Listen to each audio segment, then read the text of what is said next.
And let's play some broken things, huh? I hope you enjoyed it. I hope you liked it. You and you. And we play you. Oh, Jesus. How is it going, everybody?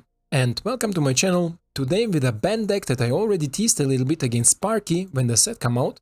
And today I have the final version, the refined version, the version that I will run also in the ladder to climb, but also to having fun, because I wanted something that is unordinary, something interesting, and something you can climb with. A lot of information will come towards you in the breakdown, so if you are interested more about this deck, definitely go to the end and check out the breakdown to find out my decision making for the mana base and for all the creatures. But I can go shortly through my main idea of this deck and also show you, of course, the stats. We have 24 lands and average 3.2, but this 3.2 is not so much important because we have a lot of ramp. So basically the main idea of this deck is utilize some amazing new additions from the new Capenna and things like Luxior, gifts of Giada's gift. Only one off, but I promise you we will draw it more often than not, because this card has a really high draw rate at first. We have only one off, but you will see the list every second, every third game in our deck. But also we will utilize some counter synergy here with Broker's Ascendancy, and of course the main reason we are playing this Bant pile is our Storm the Festival, because everything you see here in the deck, and I'm saying literally everything, we can hit with our Storm the Festival. Who doesn't know? 6 mana sorcery says look at top 5 card of the library, and you can put up to 2 cards for free with mana value 5 or less among them onto the battlefield. So everything you see here can be played from Storm the Festival on permanence. Of course, things like Endless Detour will not be able to hit because it's a instant and sorcery spell, but I will talk about it much more in the breakdown part. Kraken, you see here, make an appearance. Really cool card. I hope you like it. I hope you like the additions, and I like to win games with fishes. This is why this is also here. Otherwise, guys, let's jump straight into the gameplay. If you're new to the channel, consider to subscribe. Otherwise, let's roll the gameplay part. So, against Chris, let's see if our Bant Storm can do something against it. Very excited to see how it will perform. And this is actually a cool opening. Depends. Oh yeah, this is an amazing opening. So this one goes for white. And next turn we can already do some rousing, for example, if you want to. Or maybe we can even do something else. We will see. Alright. Let's go a little bit. Looks my opponent Rakdos sacrifice, so get ready for Omnixus. But didn't have a 2-drop, so this is already good. Morbid, okay, Morbid is not bad. And here I'm gonna play Elspeth, because Elspeth do not die to Morbid, and she can find some really cool stuff for -3. Ah, okay. I mean, the sword is amazing. Innkeeper will help me maybe recast something. No, I think Sword is amazing. Then you can see the Sword action. And Sword you have really often. Sword is a really common draw for this deck. And we're gonna see. Okay, opponent maybe will attack. Okay, interesting. No. Oh. Okay, sure, my friend. Then let's go for you, or do we go for you? If I go for you, I cannot do anything with you. If I go for you, otherwise, I can already check what I have on top. And I hope... Oh, another Elspeth. Another Elspeth is good. Let me discard a card. We have 1, 2, 3 on green sources already, so that's okay.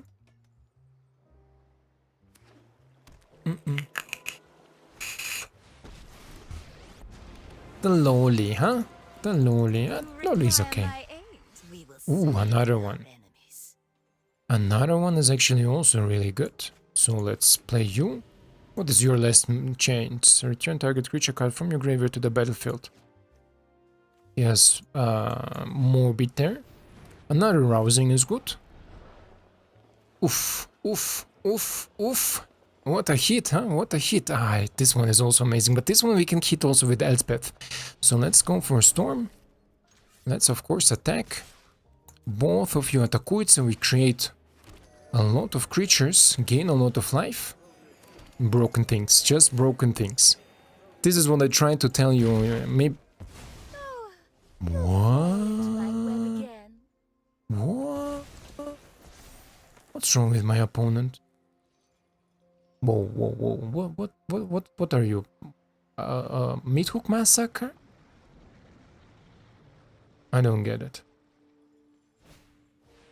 Body Dropper, okay. And? Omnixus. Jesus, bro. Chris. You are a hardcore, huh? Look at him. Look how hardcore he will lose now, because he was greedy. Wow. Wow, this is something I never... Wow. Never thought. 1, 2, 3, 4, 5. Goes on you. He has green? No, he doesn't have green. And let's play some broken things, huh? I hope you enjoyed it. I hope you liked it. You and you. And we play you. Oh, Jesus. I won't let a few thugs. Oh, Jesus. I don't know why he did it. I honestly don't know why he did it. Honestly, like, Jesus, why? Right? Pump there, pump there, pump there. Okay, nothing will really kill something if I plus here. That's all good. Where do you wanna go? Kill you? Now I can plus that, huh? Now I can plus it. And now look at this. This is what I wanted to show you. So if we put it here, just do it for show, because you can do it also plus on here. We can plus on her, for example, and give her, for example, first strike. And suddenly she's a 9/9, right? And boom, suddenly everything gets bigger. And this is next turn flying counter or vigilant counter, for example, will give it also double the double marble, right? Because not only the loyalty counters counter towards it, but also the counters that she provides herself. Okay.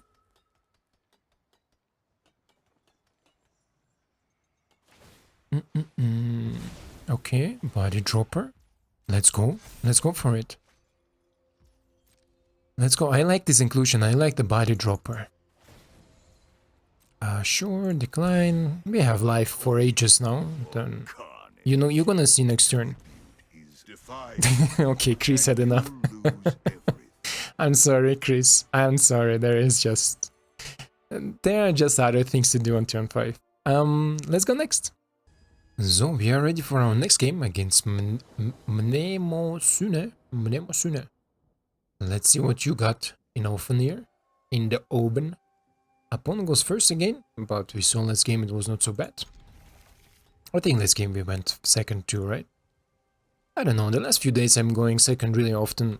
I made a really good climb, I think it was on Thursday or Friday, where I won really much games with a deck I'm gonna show you later. It's just a really... I call it mid-range destroyer, the other deck with who I was playing, and there was a lot of people who were playing Esper mid-range because the Pro Tour began, I think it was on Friday. Croquet's tournament was so popular, let's say, people start playing a lot of Esper. And I had this list for a long while. I always tuned it a little bit. Okay. Boros? Sure. Yeah, and then I thought, okay, this list was always really strong against mid-range, so let's try it on the ladder.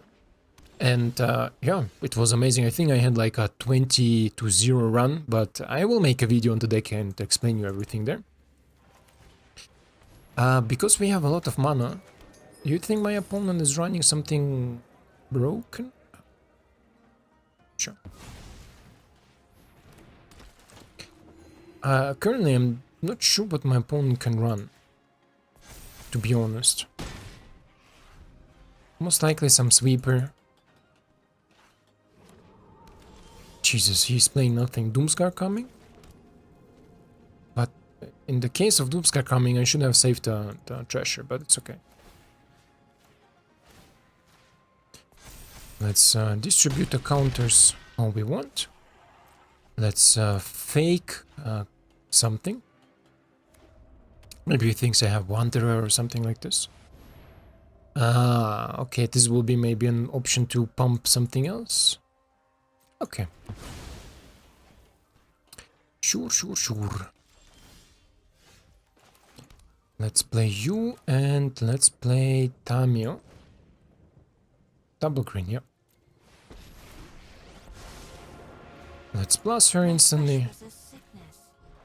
Are you a Boros bombardment deck? Looks a little bit like it, right? Looks like maybe Boros bombardment deck. I don't know, by what should you gun Eiganjo? Eiganjo? Not sure. Sure. Let's see.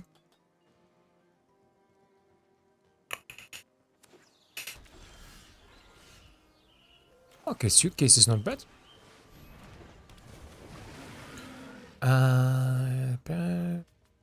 From your graveyard. I don't want to exile anything right now, to be honest. Submit 0. Next. You do not write this story. And let's replay the briefcase. Then we're gonna see next. Again, with briefcase, I explained it with my John deck. I think because we are 3-colored, we just require 2 more treasures to fulfill the requirements to draw cards with it. Your reanimator deck, nice. I didn't even saw that he has some reanimation shenanigans. He just discarded it right now. Okay.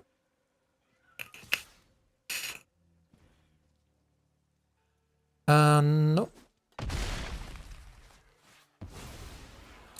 I could not have blocked it anyway, so we need Wanderer from the top to exile the... not even Wanderer will help me right now, right? We're gonna see. Wanderer will not help me right now. I also could not minus anything. Maybe minus for the Innkeeper to have more treasures. Okay.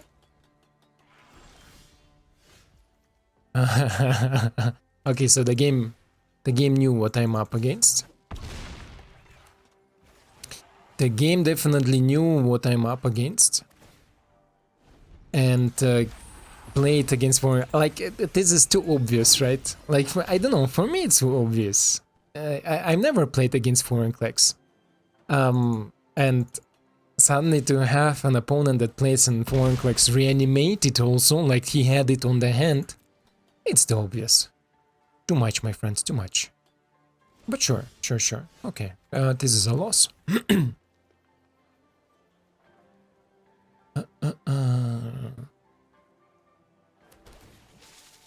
Okay, but this is basically what you see. If it will not play it against foreign clicks, this will start growing everything, like the tokens, and we would have disadvantage here. But because we play against foreign clicks, c'est la vie, no?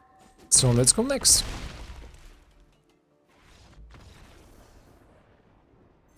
So no shame, Josh. Let's see here if we play against some foreign clicks deck again.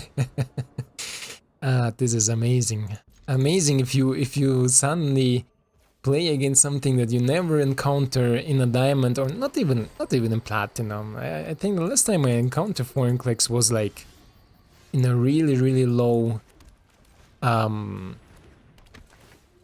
how you call it? In a really low mythic, like somewhere the dude was like 70% mythic who didn't care at all about the mythic rank. So I think there was the last time I encountered a foreign clicks player. But yeah, c'est la vie, I would say. So far Naya is okay. Let's go grab our blue source. because the game didn't want to give us some blue sources. Then let's go and play you. We give it to you. And to everything. To you and to everything. And how nice is the addition of this GG artifact? What is the name of it? I know that the short for it is GG. This that you can equip on the planeswalkers and they gain +1/+1 for each counter they have. I think it's amazing inclusion in this deck, but not no more than one off. You will see, maybe you will see that we draw it really often. The draw rate. Oh, nice. The draw rate of this artifact is really high. Okay, now the game escalating. Game is escalating, bros. Here. Let's go. I don't think that my opponent wants to race me now. I don't even know why I put a 1/1 counter here. I thought it was maybe legit. I also want to kill the Luminarch Aspirant because I think my opponent plays Naya humans, and if he drops Alana and Elena on me, with Luminarch Aspirant it will be really difficult, and I need to block with more than just 2 creatures to kill it. This is why I'm gonna... If opponent offers me the trade, I will take it.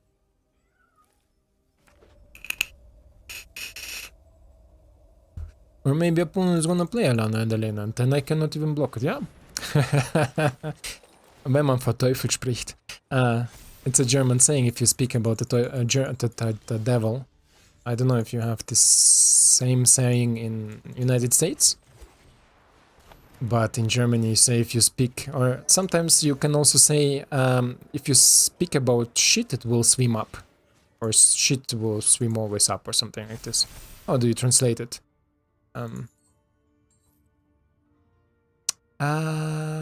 I think I can go in, right? I think I can go in. Opponent maybe... I offered this trade to my opponent. Opponent maybe double block it now. If my opponent double block it is okay. I will kill the Luminarch Aspirant and let the Alana and Elena, because opponent can maybe have 2 another Alana and Elenas. We now need just 1 treasure to pop our briefcase, and then we can gonna go draw 3 cards. So if we draw Innkeeper, for example, is a good draw now. Also, maybe another Sentinel. Yeah, this is Naya humans, the most basic human list you will encounter in your life. Oof. Let's go for it. Let's go for it. Oh, Jesus, this is a terrible hit from... This is a terrible hit. Jesus. 1, 2. No attacks. Terrible hit from Storm the Festival. Can my opponent finish me out now? No, he can't. That depends what he has on top, but I don't think so. Interpret is, I think, not enough to finish me.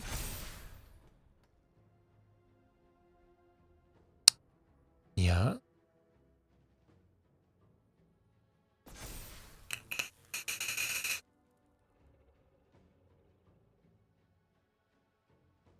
So, and you gonna stay back? No, he's not. Okay, how do we do that?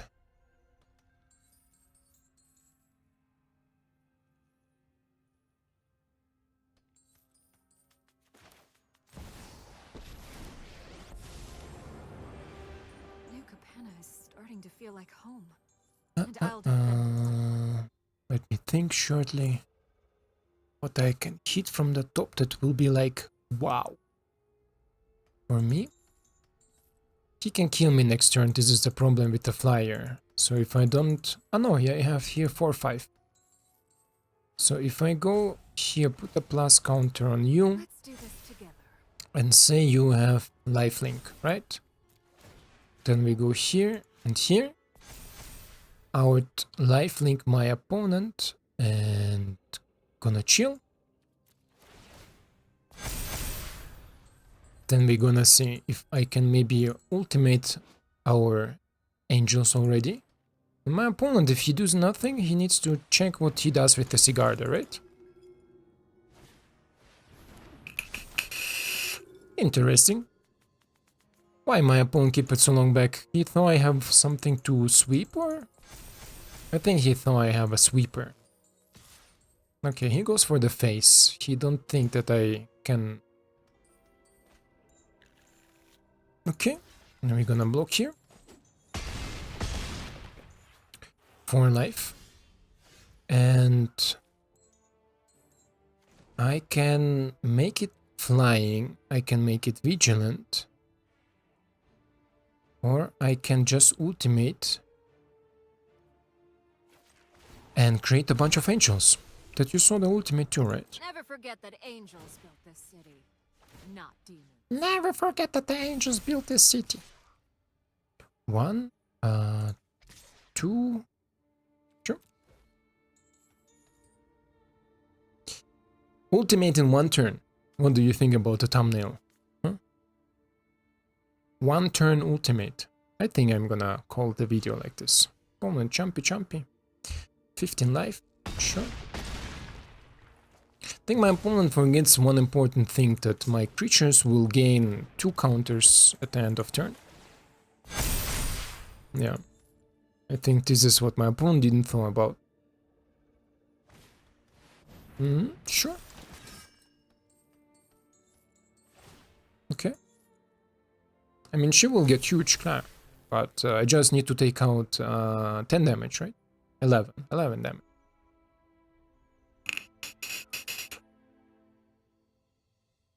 $11 damage takeout. Sure. Plum. You think my opponent is tired? I think my opponent is tired, huh? So 1, 2, this is more than 11. This is kill. This is kill.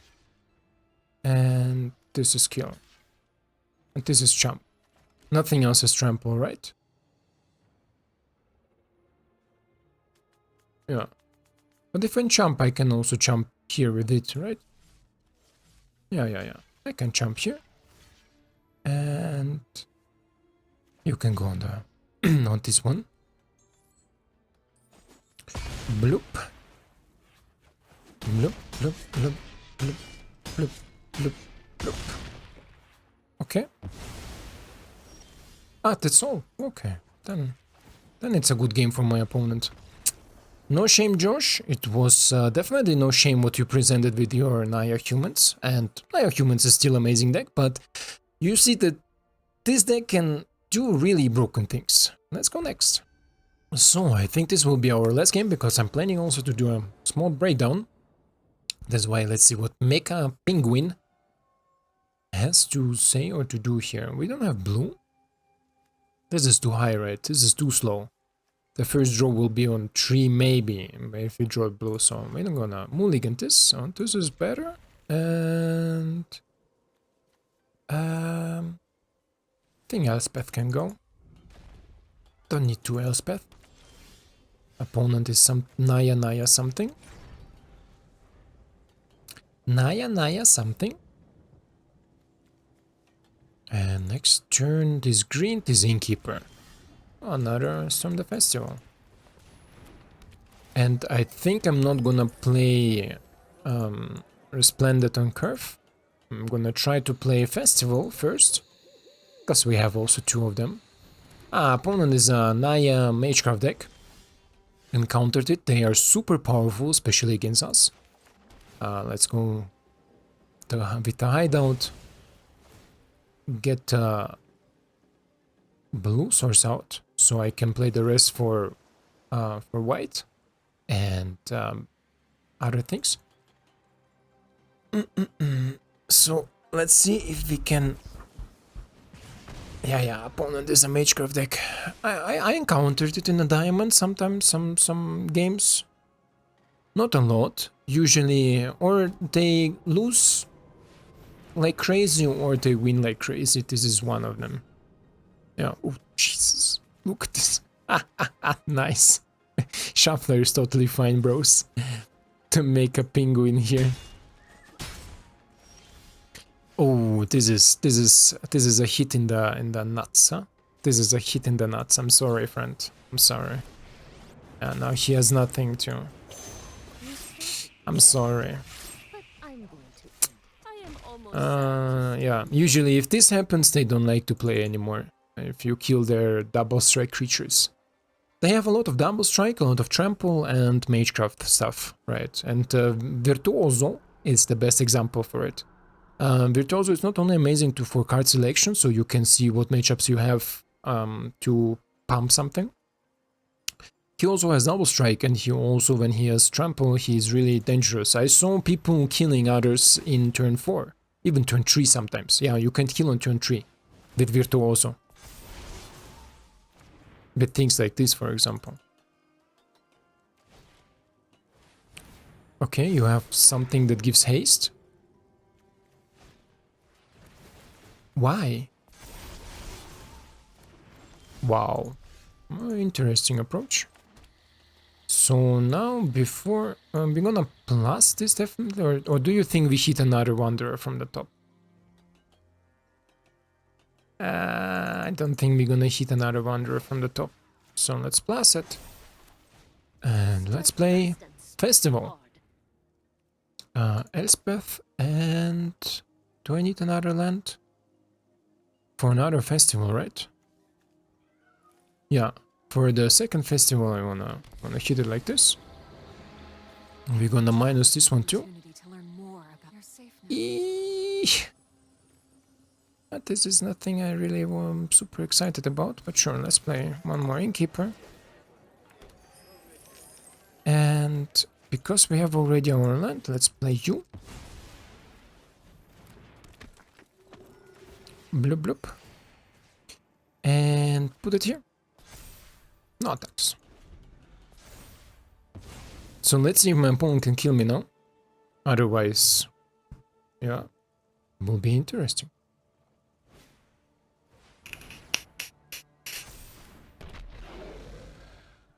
Okay, now we cast Instant Sorcery. Okay. So now my opponent is looking maybe to kill me. Question is, where do he points this damage, right? The Innkeeper can definitely jump for 1. This clever Luminarcher is maybe going for Wanderer. Will be good. Opponent has 2 mana left, one of them is Vice, so maybe Circle of Confinement is also something I need to be scared of. Okay, so opponent is just going for the Wanderer. That's interesting. I will point Leon in maybe somewhere else, like at my life total, but... cool. Sure. So it's more my opponent playing out now and not going on my life total, as better it is for me. Still isn't as bad as dying. It's still not as bad as dying. You are dead, bro. You are dead. So let's see what our next Storm the Festival gonna hit. Einmal Wanderer. Einmal. Good Deutsch, good Deutsch. I'm sorry, sometimes I'm switching to German because I was talking today with some... Make a penguin. And somebody peeped. Thank you, my friend. Good game, good game. Very fun, yeah. So I would exile now, of course, the Lumi. From there on, my opponent can suck on the thumb. And yeah, let's go to the breakdown. And here we are with the breakdown part.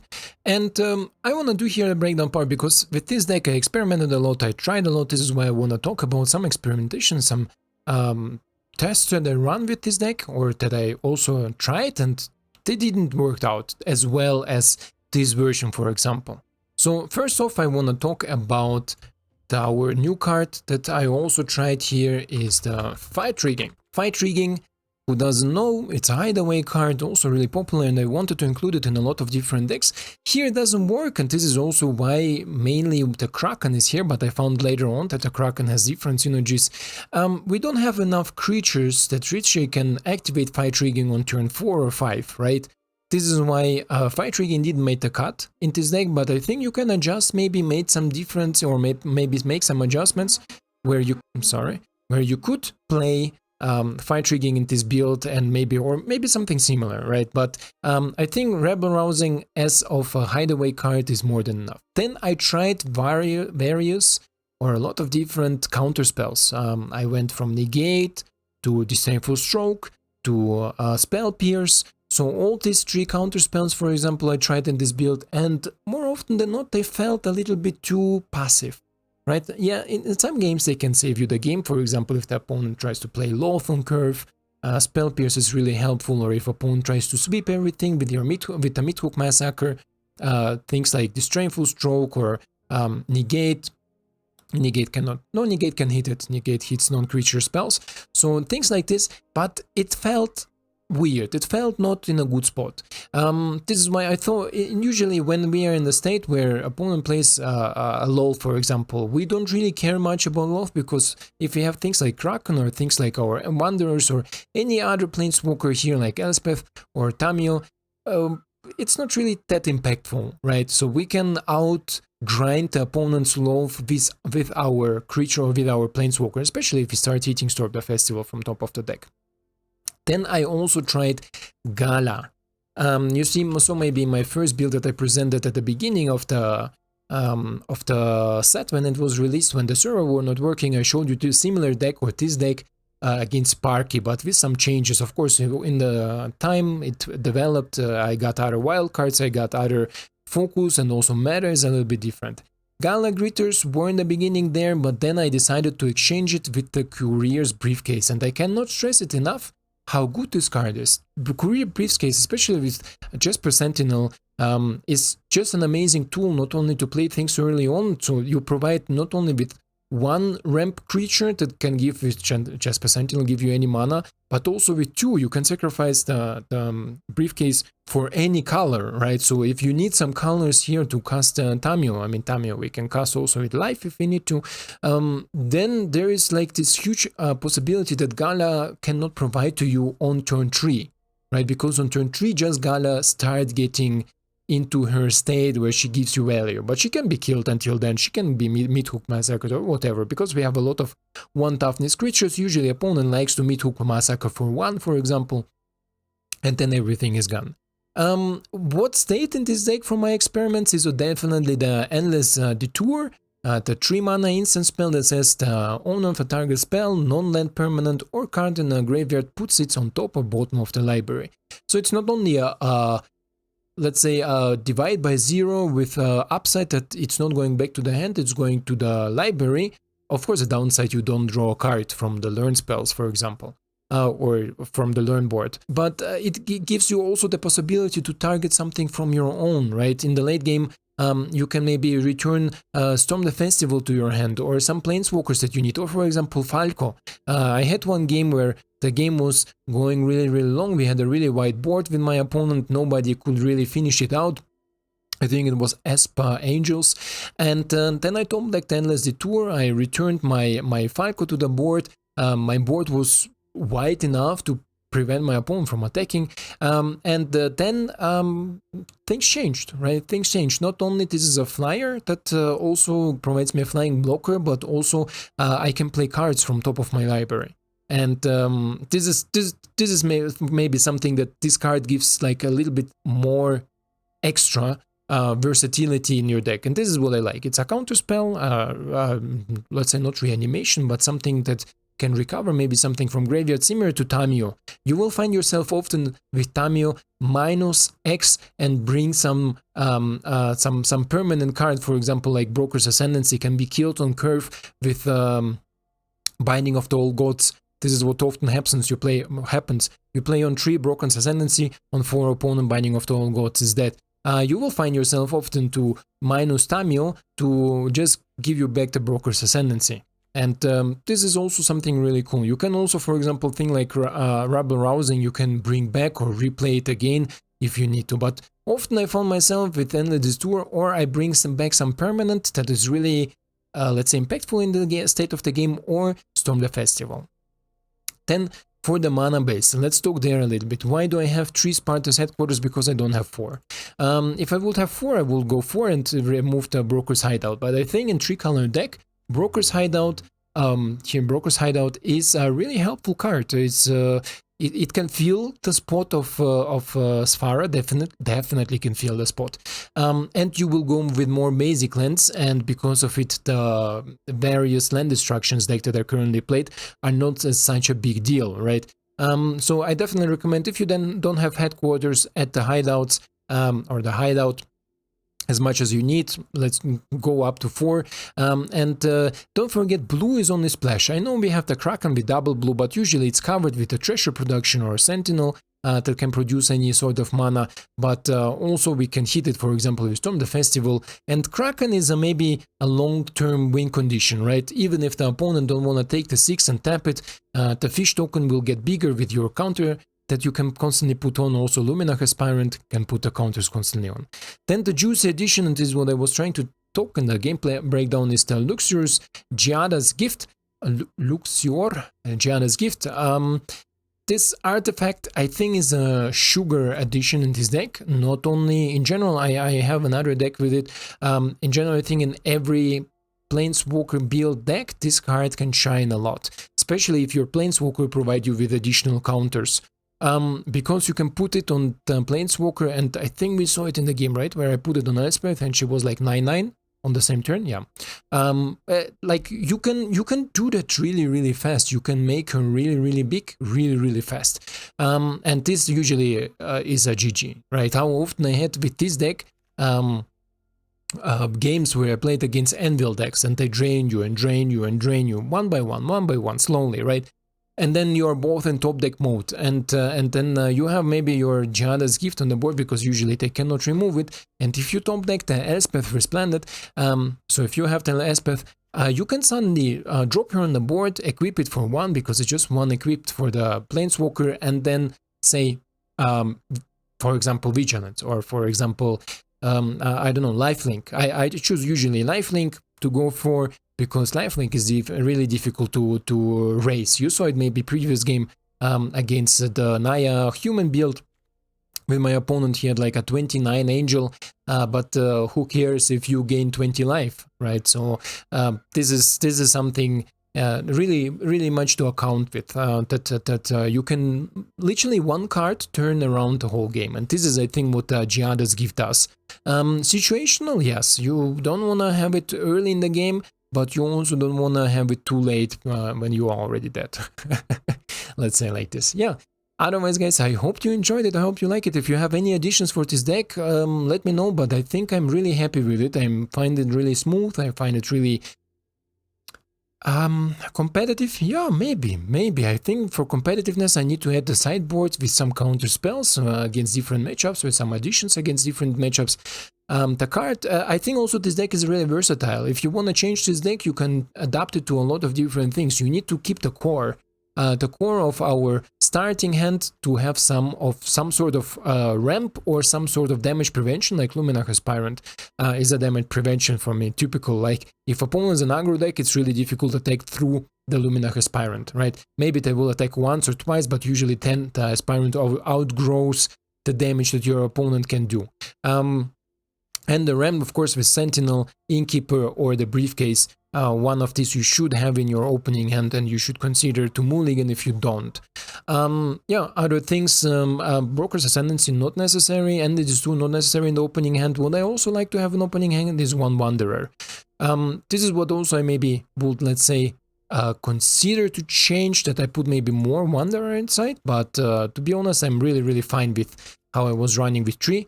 Usually you have it when you need it. The card that I would exchange is maybe the Kraken. That's literally the only weak point where I see, okay, this is more meme than a dream. Sounds weird.